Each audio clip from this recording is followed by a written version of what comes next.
Alors, passons maintenant aux 3 questions qui dérangent. Donc, ce sont 3 petites questions. Le défi est d'essayer d'y répondre au maximum 3 minutes pour chaque question. Alors, Guillaume, est-ce que vous êtes prêt? Je suis prêt.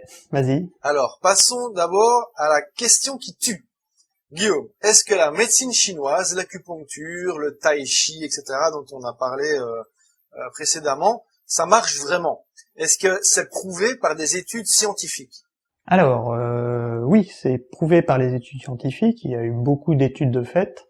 Déjà, en 1900, je crois que c'est 1978, l'OMS, donc quand même l'Organisation mondiale de la santé, a publié une liste de 43 maladies qui peuvent être soignées par l'acupuncture. Et donc ça, on peut la trouver sur Internet. 43 maladies qui peuvent être soignées par l'acupuncture. Oui, tout à fait.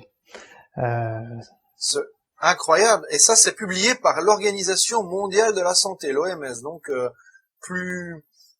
c'est vraiment la haute autorité voilà, ça c'est de une santé. Référence incontournable. Hein. Oui. Voilà. Et après, bon ça c'était fin des années 70. Depuis, il y a beaucoup d'études qui ont été publiées sur l'acupuncture et ses effets sur telle ou telle pathologie. Donc il y en a beaucoup sur le sevrage tabagique, sur l'accompagnement pour des chimiothérapies, pour les effets secondaires, sur les nausées de la femme enceinte. Voilà, il y a plein de choses, sur le mal de dos aussi, bien sûr. Ça, il y a des études qui ont été publiées là-dessus.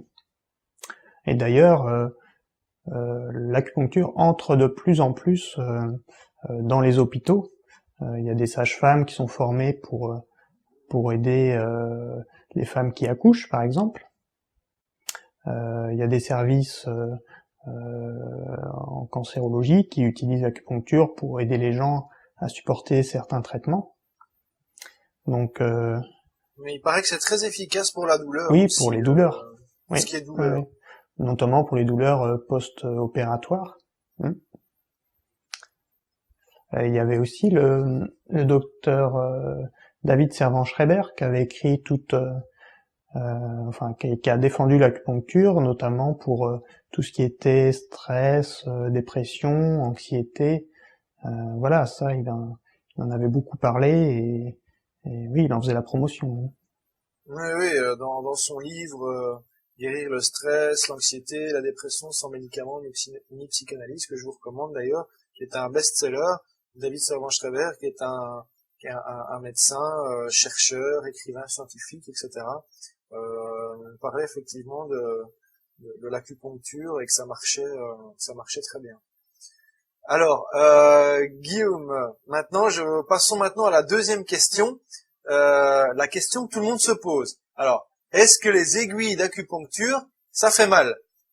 Comment un praticien en médecine chinoise détecte les changements de notre corps qui nous rendent malades, qui sont a priori invisibles? Alors,